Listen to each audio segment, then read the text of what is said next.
They gonna hate me for this one, bro. Yeah. I think it's a good Superman movie. I think it's a bad overall movie, though. Zootopia 2 asks the question, do you sacrifice what's right for your comfort, or do you sacrifice your comfort for what's right? Sinners is the most well-rounded. It's got the music, the cinematography, it's got everything. The worst movie is a boring movie. And I've never been more bored than when I was watching Hamnet.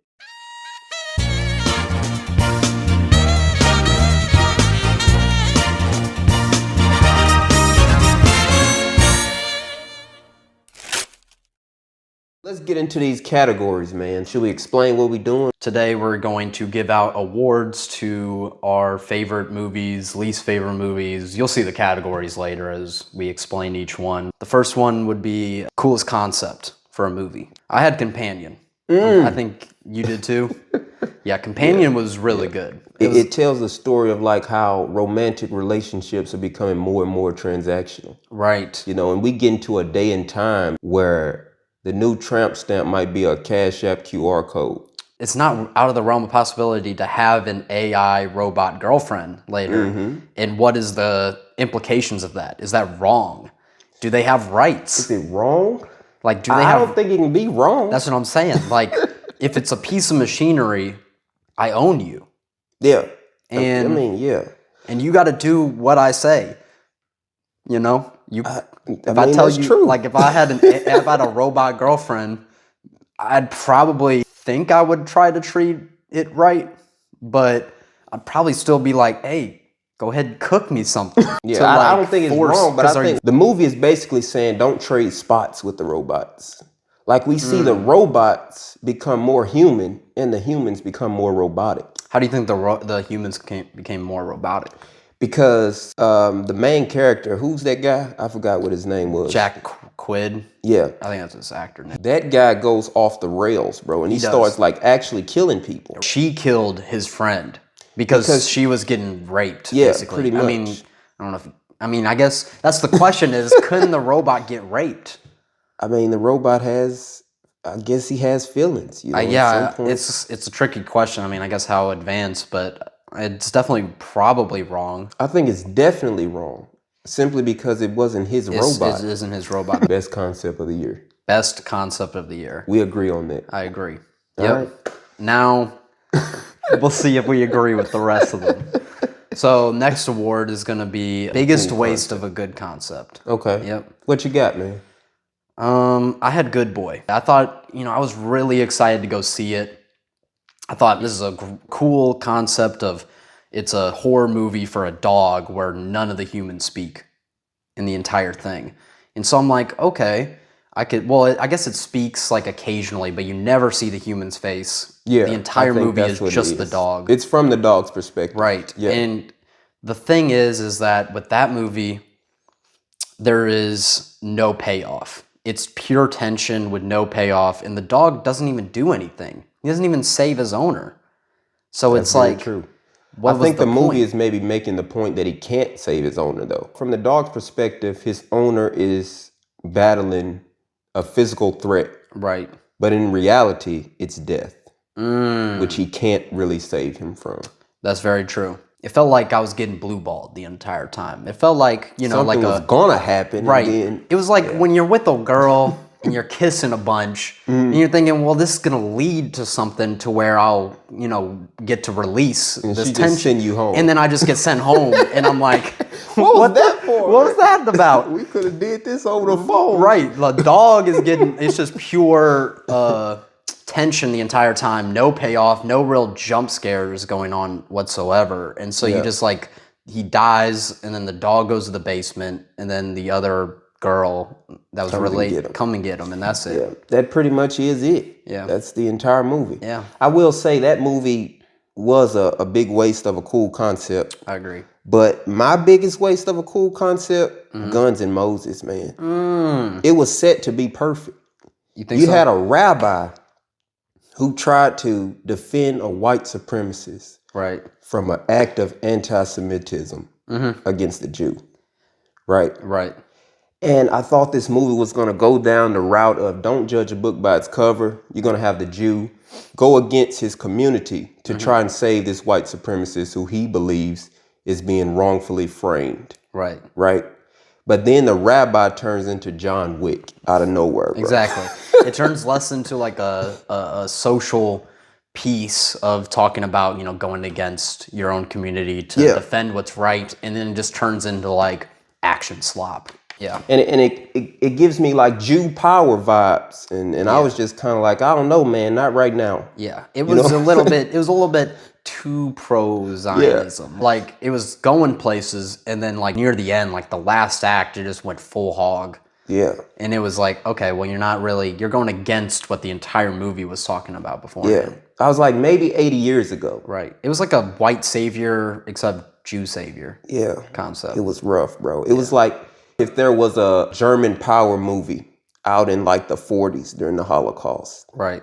And I was like, I don't know, man. Yeah, exactly. This rubbed me the wrong way. Yeah, it's probably this wrong place. This is wrong straight time. propaganda. It started to get rough pretty early on when the rabbi just literally turns into John Wick.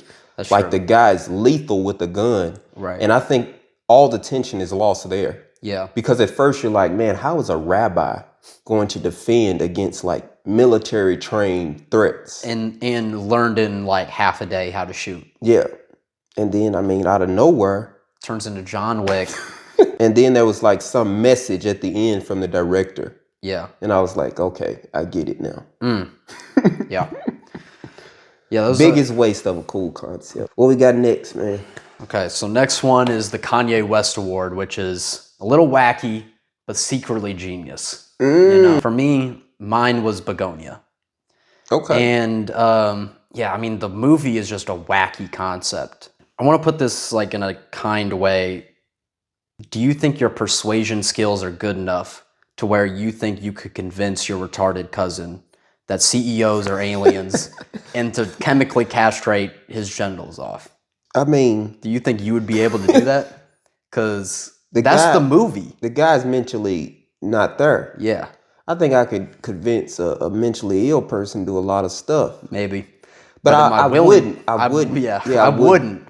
But that's basically the movie. Yeah. The movie is he has a mentally ill cousin, convinces him that CEOs are aliens and that the aliens are trying to take over Earth, and that in order to hunt them down properly, you have to chemically castrate yourself so that you don't have any other thoughts. Yeah. And so you would hunt them down. I mean, but also he turned out to be right. He turned out to be right, but he's morally very wrong. Yeah, he's morally a bad guy. He had what he wanted all along. Yeah. And that was a meeting with the emperor. Yeah. And through the way he treated her, the emperor was like, yeah, humans got to go. There was like a 5-minute ending of just people being drop dead. Super silence. Wacky. Yeah. Just pure silence for 5 minutes, showing different scenes of people just laying on the ground, flatlined. Yeah. The entire Earth. But I did really like Begonia. Same. It is a genius movie. I mean, like, I tried to explain my coworker the movie. He literally was like, that's the weirdest movie I've ever heard in my life. Man, you should have told him about Friendship, because that's who my award is going to. Yeah. Now, I won't say that Friendship is genius, right? I won't even say that I really liked it. I loved it. I think what it's getting at is very relevant. Mm-hmm. It's very hard to make friends as a guy. 100%. You know what I'm saying? Like, women, they can just be like, oh, you're so pretty. They start screaming and jumping together. Yeah. Next thing you know, they in Miami. Right. You know, but for us, it's like, man, you try and ask a guy to be your friend, he think you trying to sleep with him or some shit like that. And this movie is like my Get Out. It's my biggest fear. Is becoming what that guy was. He was like a nice guy that got a wife that doesn't respect him at all. He has no friends. He has no hobbies. Yeah. And so all he does is work his office job, and he's lonely in his own home. He tries to make some guy friends. He puts himself out there. He thinks, okay, these guys are cool. They're a little wacky. Let me try to put my wacky side out. Mm-hmm. And they reject him and call him a freak, basically, and said, you can't come back over. And so that's like my Get Out. But it was so funny. You thought it was funny? I thought it was hilarious. That scene, it's so cringe. Like, it's cringe humor where He's in that basement. He just punched Paul Rudd and gave him like a bloody nose or whatnot. And then he's just like, oh no, have I been a bad boy? And he starts eating soap and saying, I've been a bad boy, punish me. Yeah. And it's just so cringy, so hilarious. Oh my gosh, like I love that movie, honestly. But it's wacky. It's a nightmare for me, bro. Yeah. Like it almost seems like what could have been our reality. Yeah. If we didn't just say, fuck it, man. We got what we got. Right. You know, like I remember that time we went to the YMCA, bro, and we trying to play teams. And like it's 10 guys in the gym. Oh yeah. All with individual basketballs playing by themselves. And we going up to the guys asking them, man, y'all trying to play teams. You know, everybody just... It took like 20 minutes for people to like finally start up a game. It was like everybody was playing follow the leader. And it's when like, y'all started playing, I sat down, bro, because I've asked like 5 people at this point. I'm like, man, am I fucking Elmo or some shit? Right. Like, that's weird. It's a bunch of followers. It's so hard as a guy to make friends. Yeah. In general. But also, you can't really make friends with women because they all think you're going to sleep with them or trying to sleep with them. Well, they would be... Well, mostly right it about depends. a lot of men. Right, Yeah. and most men. But I think another thing, why it's hard to be friends with women, they expect way too much out of you. Right. Like they want you to buy everything, and it's like, damn, I'm... Like we go into the bar as like a group, and it's like, oh, you my friend, and I expect you as a man to pay for our drinks. Yeah. And it's like... I don't know, man. I ain't doing that. Where the benefits at? You coming home with me later? Real shit, I'm gonna need some head or something. Right, exactly. We gotta cut that out, man. So the next award, we're calling it the MLK Award, and it's a movie with a message that we think that everybody should learn. Everybody should see this movie to get the message. Mine is going to be Truth and Treason. I think like that one. Truth and Treason was just like a dilemma of, do you tell the truth or do you risk going to prison for life or just being killed? Like that one guy, he just would have got killed. Or do you lie and let your friend go to jail? What would you do there? It's a tough question. Is it you? Yeah, it's like your friend, like it's like me, you, Perry, and Bean.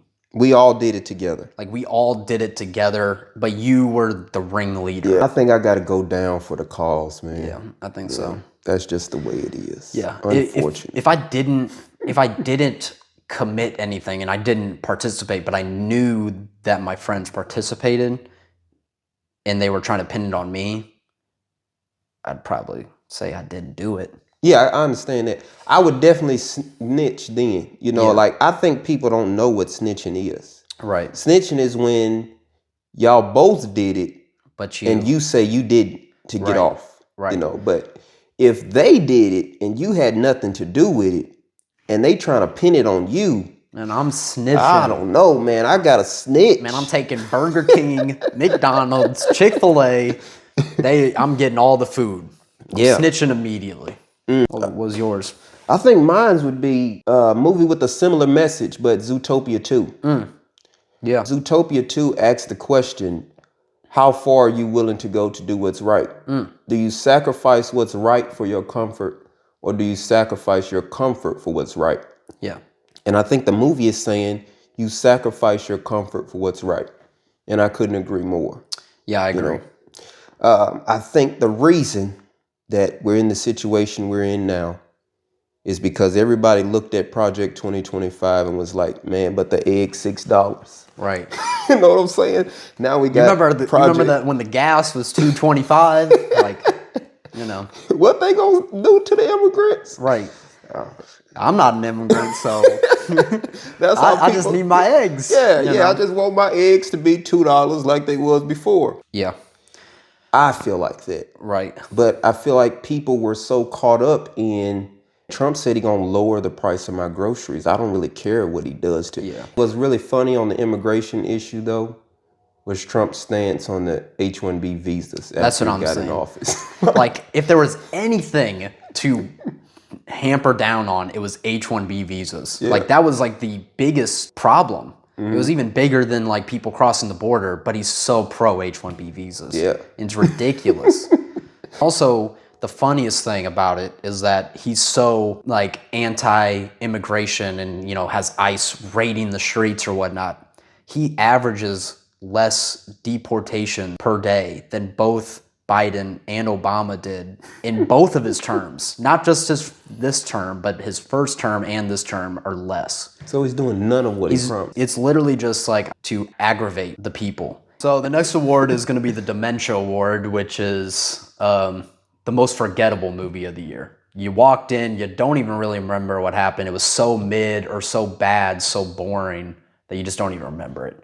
Yeah. So for me, it's going to be Hard Eyes. I couldn't tell you almost anything that went on. All I know is that it's a Valentine's stream ripoff with no like guessing on who like in the group is. It's just a slasher movie with Valentine's Day, and it's like the most stereotypical horror slop ever created. And I have nothing really much to say about it. It was just bad. It was bad, boring, and super forgettable. I get you there. That movie is super forgettable, but mine's is Nausea 2. Like, I want to say something about this movie, but I can't, man. I don't remember what happened. It was beautiful. But I'm like, man, this would be so much better if there was a story that I was engaged in. I think that it had a story that if it shortened it to like an hour and a half, it probably would have been pretty good. Yeah. But they just like kept going. Like every time they would fight, there would be a new boss fight right afterwards. Now the next award is our most disagreed film of the year, and mine's Superman. But it also could have been highest to lowest. It's one of those two, but I would probably say Superman is probably the one. It's probably the more interesting one to debate. Because you love Superman. I love it. Where is it on your list, man? Where'd you put Superman? I'd have to check, but I think it's around 8 to 10, something like that. Maybe 11. It's somewhere in the 8 to 11 range. I love it. I got Superman at probably like 23. And I got it at one of the worst superhero movies of the year. Now, let me explain, man. I know people gonna hate me for this. Oh, yeah. Yeah. They gonna hate you for this one. They gonna hate me for this one, bro. Yeah. I think it's a good Superman movie. Right? I think it's a bad overall movie, though. Yeah. I'm kind of the opposite. I know a little bit about Superman lore, so I can't really talk about whether it's a good Superman movie or a good Superman adaptation. I just think it's a really good superhero movie. I think Superman is just a really good superhero movie, and I think it follows everything I need to be a great superhero movie. This is my issue with the Superman movie, man. I'm all for criticism of Israel, right? Like, okay. What the people of Israel or the government of Israel are doing to the Palestinians is horrid. Right. You know, you can probably get like a Palestinian hunting license in Israel for $600. Yeah. You probably get that for cheap. A couple shekels. Don't look that shit up, man. Do not look that up. But the point I'm making is Lex Luthor is the smartest human in this universe. Right. He's one of the smartest people I've ever seen in fiction, ever, right? In this movie alone, he creates a pocket dimension. Right. He enslaves a guy who can create kryptonite.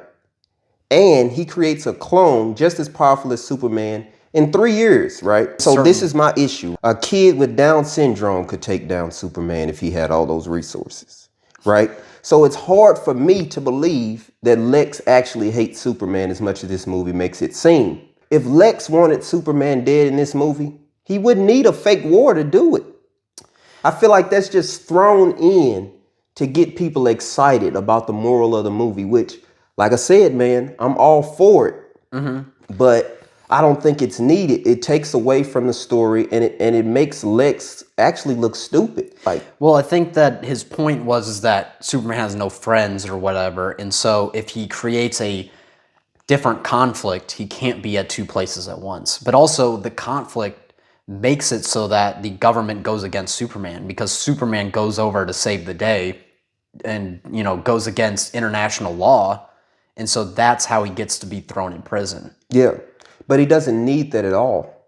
If Lex wants Superman dead, He does not need the government's okay to do it. He has a pocket dimension that the government doesn't even know about. Yeah, but he can't. How is he going to get Superman in there unless he gets him arrested? That's the only. He only got him to do that because Superman turned himself in. After But why does he need him to be arrested? If he has a clone of Superman that I rewatched it, right? The beginning of the movie, Superman flies back to Metropolis. He doesn't land a single punch. Right. You trying to tell me you can't get this guy to get him into his pocket dimension? Yeah, but then you would like the entire force of the government would go to try and search for him. Like they wouldn't be so pro Lex Luthor. Like cuz that's what he's also trying to make goals of not just getting rid of Superman, but political power as well. But here's the issue, right? Lex creates the perfect scheme to get everybody to turn against Superman. Yeah. And it really doesn't come into fruition for the rest of the movie at all, right? He makes the world believe that Superman was sent to Earth to try and take over. Yeah. Right? I feel like that was enough. You could have ran with that. You didn't even need the war and all of that shit, right? Yeah, Convince the world that Superman is here to take over.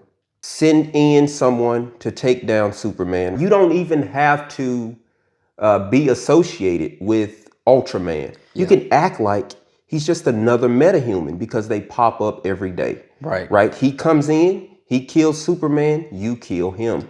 Well, he still probably had to do the war thing because that was in play way before anything else. Like they found out about his parents sending him to Earth to conquer by accident. They had no idea.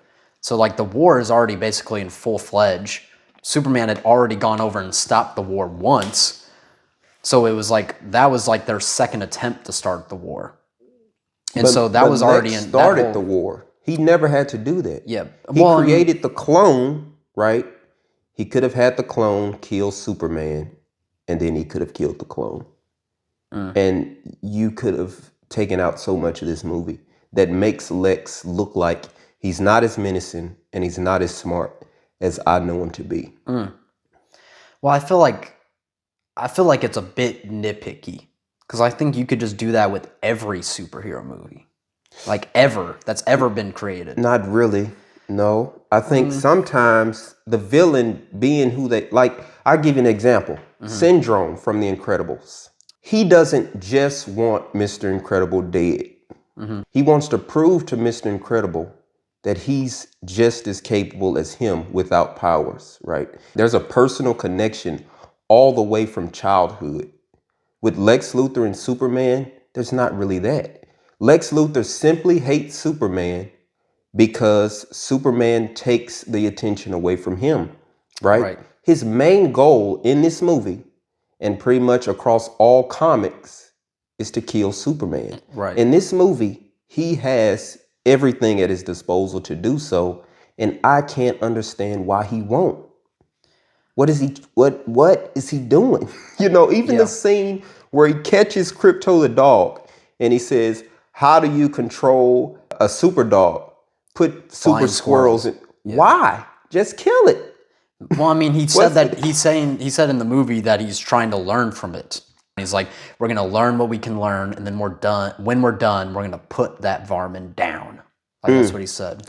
What are we learning? Like you already cloned Superman. Like wouldn't you say that Infinity War is like maybe the best superhero movie ever? Or at least up there. Yeah. There's so many things like that where you could just say, like, why would you do this? You could have ended it if you just did this. Like Doctor Strange, why did he give up the time stone? Why can't he just redo the thing like he did in his own movie where he just constantly, every time Thanos tries to take it, he just repeats time.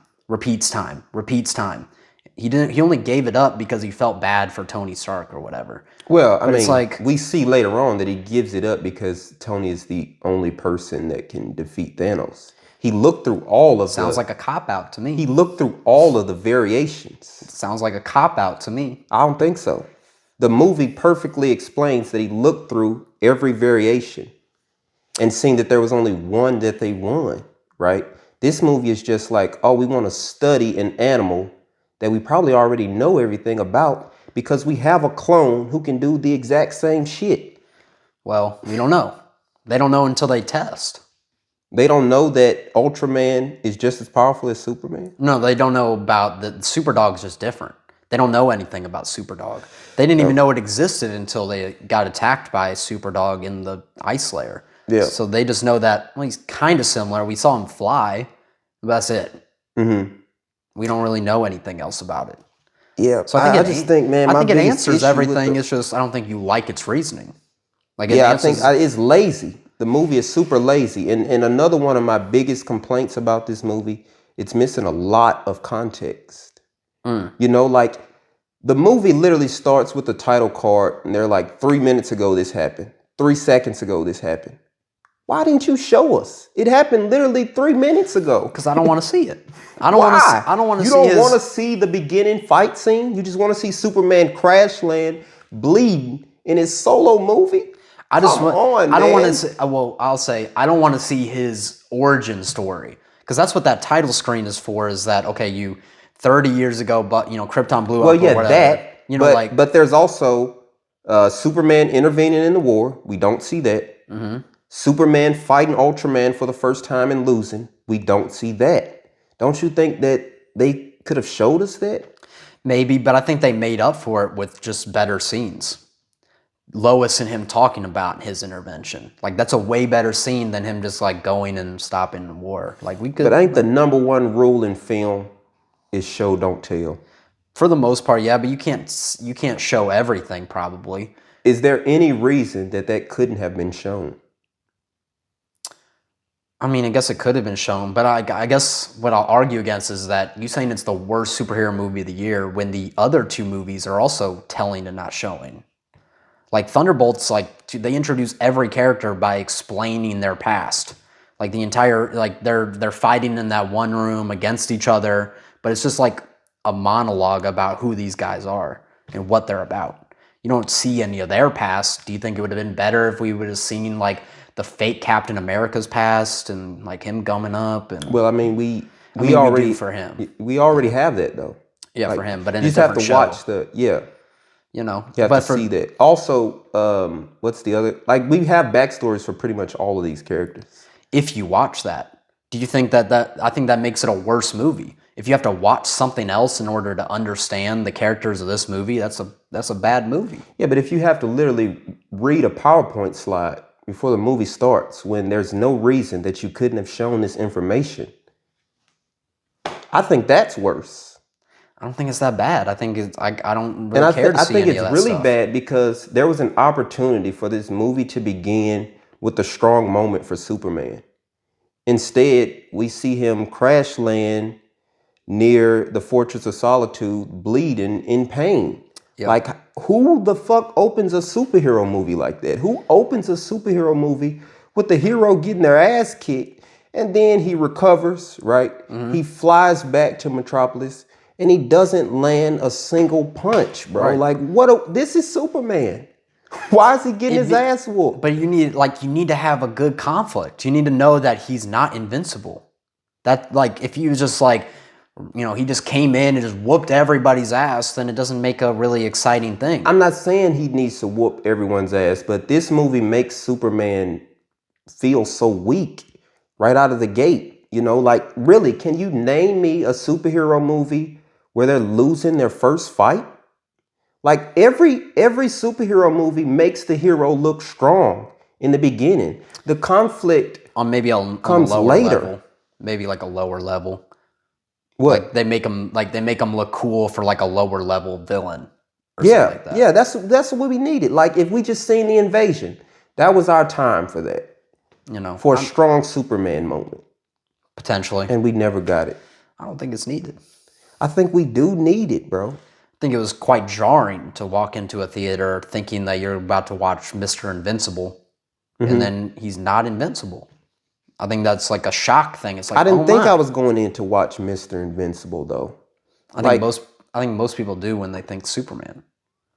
Basically invincible. Is any movie good without some level of conflict? Like, you didn't really think this guy was just going to wipe through everything. But man, give us something in the beginning. Like, I think you get a lot. Give us something to root for. I think you get a lot in the back half. of the movie.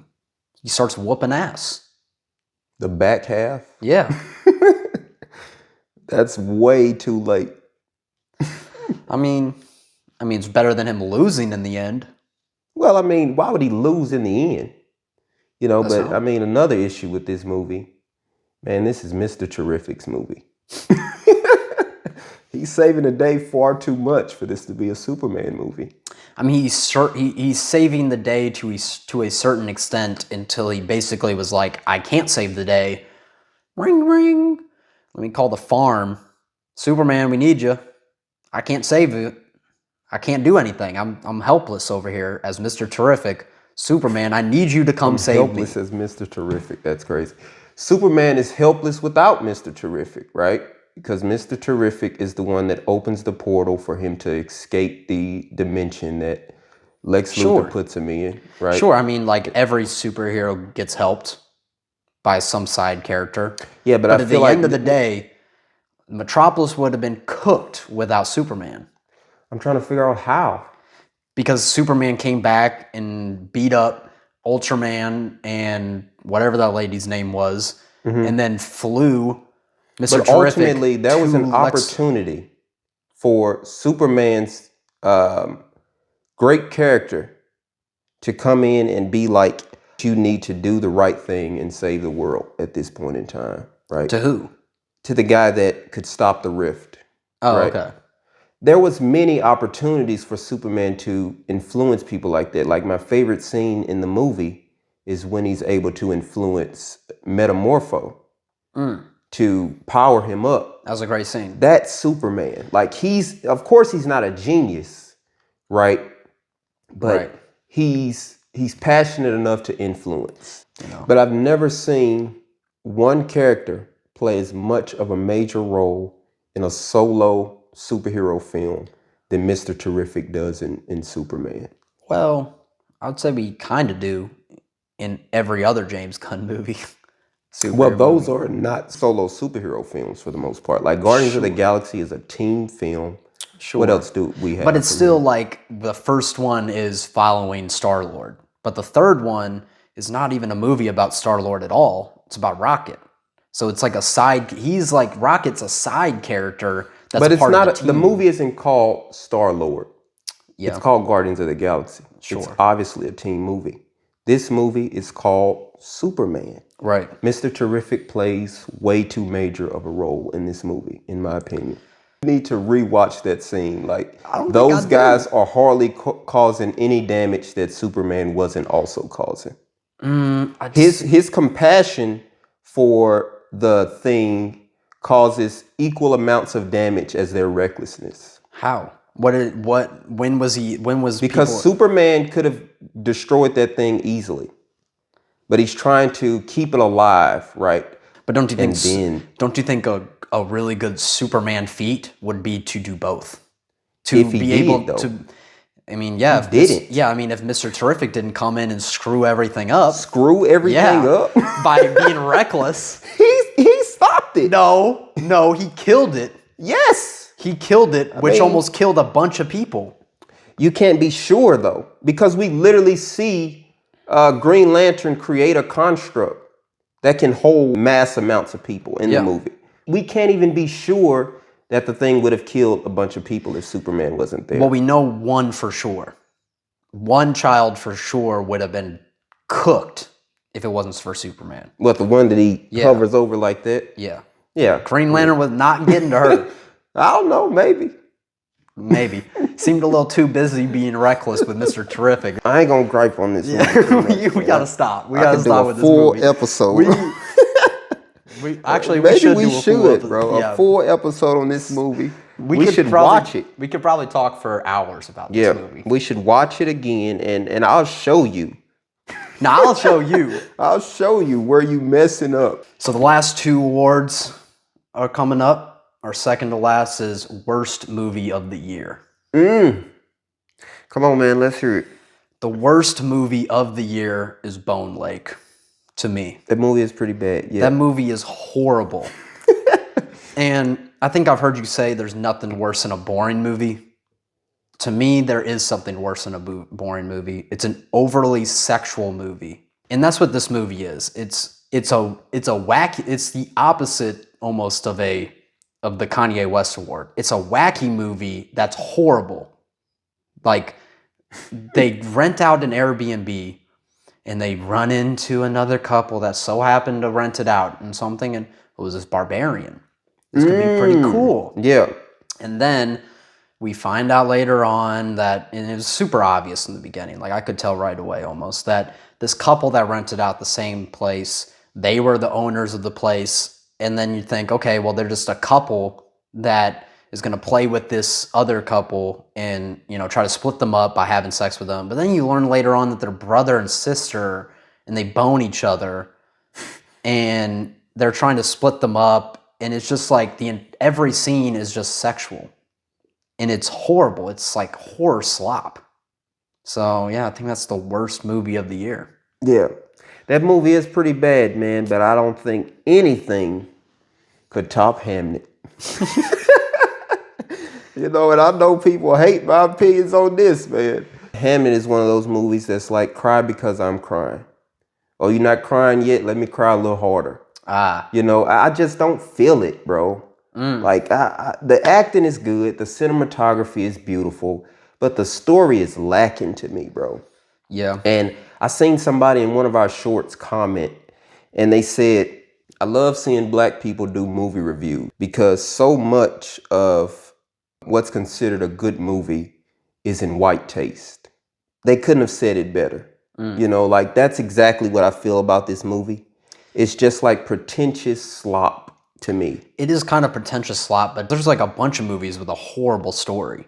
But they ain't got the cinematography. They ain't got the good acting. Yeah. Like, there's so many other movies that we've seen this year that like probably would be worse. But you just said it yourself, right? I said the worst movie is a boring movie.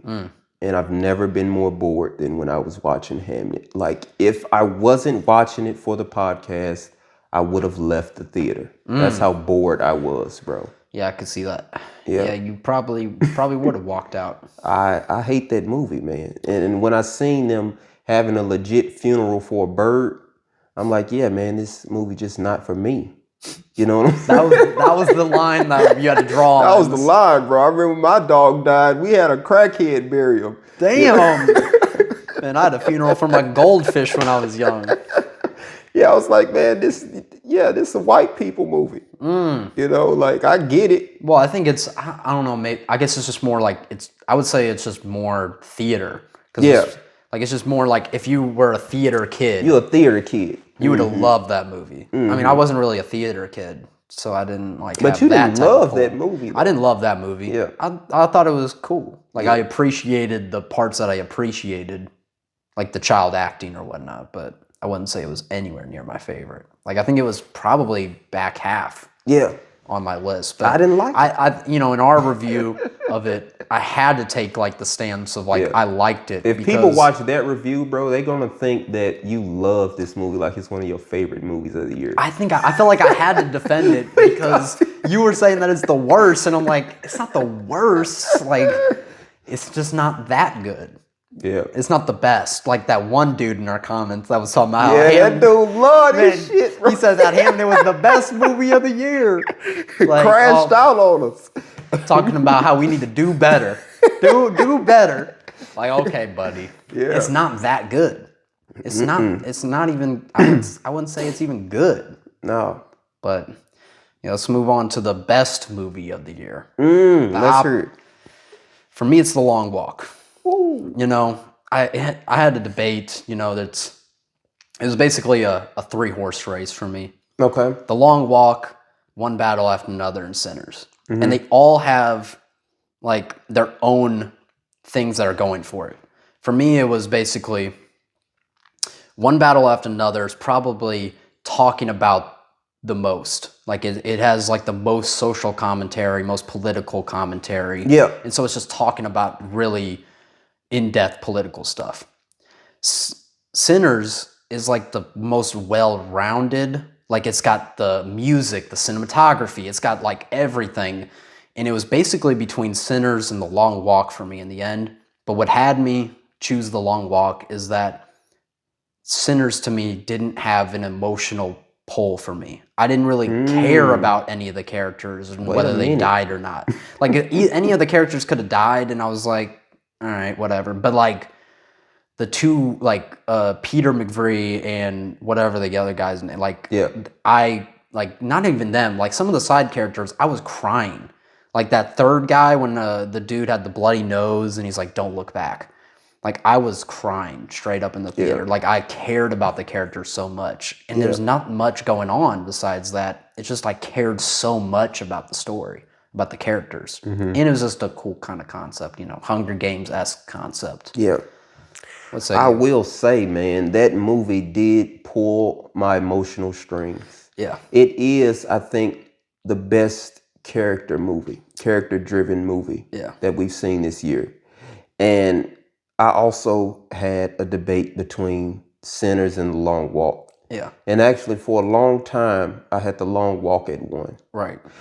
But I think I had to be fair for Sinners. You know, like you just said, Sinners is well-rounded. Very It well. got the music. It got the cinematography. Right. It got the acting. It got the story. It got the spectacle. Yeah. Right.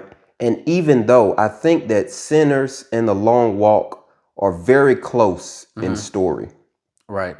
Sinners blows The Long Walk out of the water when it comes to spectacle. For everything else. Yeah. Yeah. And so I don't think that I can dock it for that. You know, so I have to say that the best movie of the year is Sinners. Yeah, and I can't even be mad at that because, again, it's like a two-horse race for me. Top two easily. It's just, and you can kind of see, like, with my past favorite movies of the year, like The Wild Robot. Like, I love movies that can just, like, obliterate my emotions. Like, I love movies that could just pull me in emotionally and just screw me over, you know? Yeah. But Sinners is also really great. Like, so I do love Sinners. Enjoyed this episode, go ahead and leave a like or rating. Let us know your thoughts down in the comments below. But we'll see y'all next week. Peace.